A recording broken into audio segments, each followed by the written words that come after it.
नमस्कार साथियों। आज हम विद्यापति की व्याख्या करेंगे। विद्यापति की रचना है विद्यापति पदावली, जो बीए फर्स्ट सेमेस्टर में लगी हुई है, हिंदी साहित्य।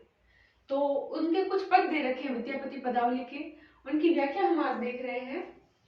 उसमें पहला जो पद दे रखा है वो बंसी माधुरी,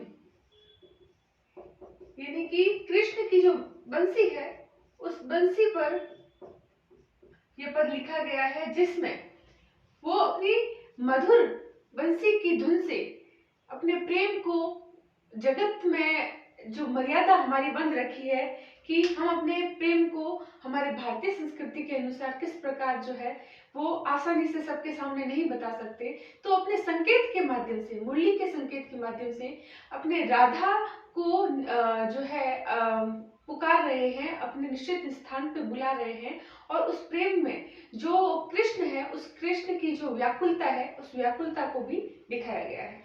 कैसे? पद की शुरुआत ऐसे है, नंदक नंदन कदम बेरी, तरु तरे धीरे धीरे तरली बोलाओ, समय संकेत निकेतन बैसल, बेरी बेरी बोली पठाओ, सामरी तोरा लागी अनुखने विकल मुरारी, जमुनाक तीर उपवन उद्बेगल, फिर ततहित निहारी, गोरस बीके निके अबैते जायते, जनि जनि पूंछ बनवारी, तोहे मति मान सुमति मधुसूदन, वचन सुनत किछ मोरा, भनई विद्यापति सुन बर जोगती, वंदह नंद किशोरा। अर्थात इसके अंदर जो हम सबसे पहले जब एग्जाम में आ जाए अपने, तो हम जैसे व्याख्या करना शुरू करते हैं, सबसे पहले क्या लिखेंगे? सप्रसंग। सप्रसंग से पहले हम लिखेंगे संदर्भ। क्या लिखेंगे? संदर्भ। संदर्भ में आपको मैंने ढोला मारू का दोहा जब व्याख्या करवाई तब भी बताया था। संदर्भ में आता है कि यह प्रस्तुत जो पद्यांश है, यह पद्यांश हमारी पाठ्य पुस्तक, जिसका आपका नाम है भक्तिकालीन और आदिकालीन और भक्तिकालीन काव्य। तो प्रस्तुत पद्यांश हमारी आदिकालीन भक्तिकालीन काव्य नामक पुस्तक से उद्धृत है। फिर दूसरा जो आएगा वो आएगा पॉइंट प्रसंग। तो प्रसंग में क्या होता है? ये किसकी रचना से लिया गया पद है? तो प्रस्तुत पद्यांश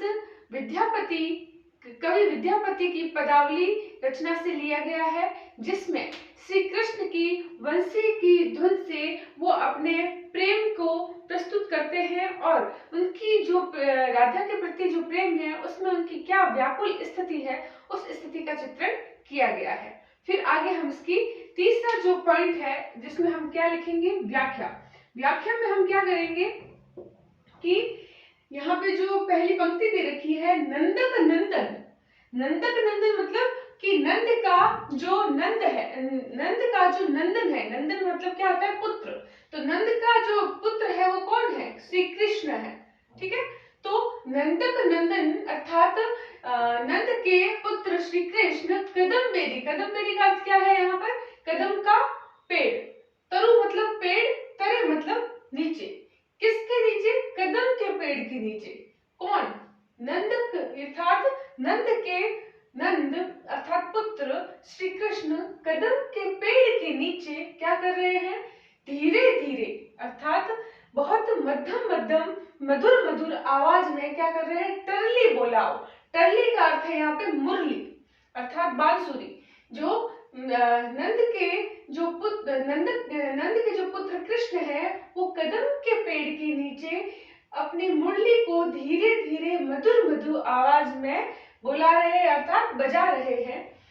समय संकेत निकेतन बैसल अर्थात इस मधुर मधुर बंसी की जो मधुर आवाज है, इस आवाज से वो उस समय का कि जो वहां पर वो कृष्ण जो है वो निश्चित संकेतन निकेतन अर्थात जहां पर राधा और कृष्ण मिलते हैं, उस संकेत निकेतन यानी उस निश्चित स्थान पर बैठकर, बैसल मतलब बैठकर समय संकेत कर रहे हैं कि मैं जो हूँ राधा तुम्हारा उस कदम के पेड़ के नीचे जो है इंतजार कर रहा हूँ। बेरी बेरी बोली पठाओ अर्थात बार बार जो है वो बोली पठाओ, पठाओ मतलब क्या है, भेजना। वो इस मधुर बंसी की जो धुन है उस धुन से बार बार जो है वो उनको संदेश भेज रहे हैं, किनको, राधा को। अगली पंक्ति क्या है, सामरी तोरा लागी। अब यहाँ पर क्या है, सखिया जो है वो सखिया कह रही है राधा से कि हे सामरी आया यहाँ पर राधा के लिए, हे सामरी, हे राधिके तोरा लागी, अर्थात कृष्ण जो है उन कृष्ण को तुमसे बहुत ही ज्यादा लगाव हो गया है। तोरा मतलब तुम्हारा, लागी मतलब लगाव, लगाव जो है वो लगन जो है वो लग गई है।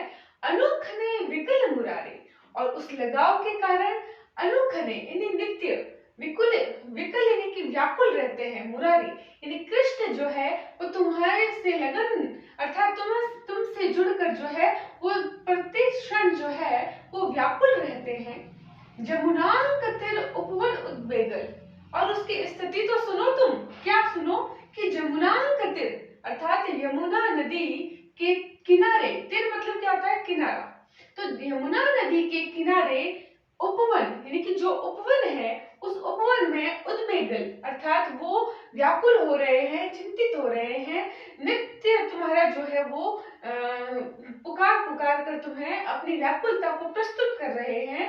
फिर ततहि निहारी, और क्या कर रहे हैं, फिर मुड़ मुड़ कर ततहि उस स्थान को, किस स्थान को, जहां से तुम्हारे आने की संभावना श्री कृष्ण को लग रही है, उस कृष्ण को क्या कर रहे हैं, निहार रहे, उस रास्ते को क्या कर रहे हैं, निहार रहे हैं।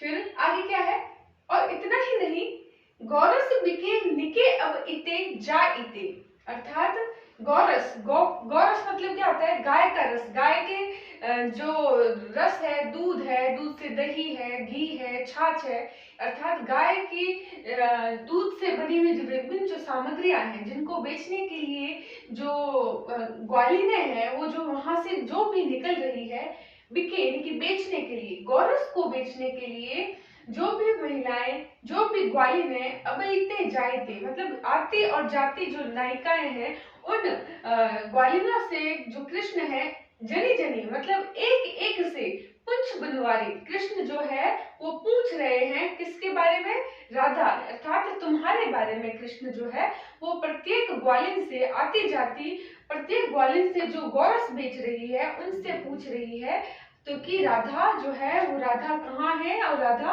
कब आएगी, अर्थात तुम्हारे बारे में जानने की हर पल कोशिश कर रहे हैं।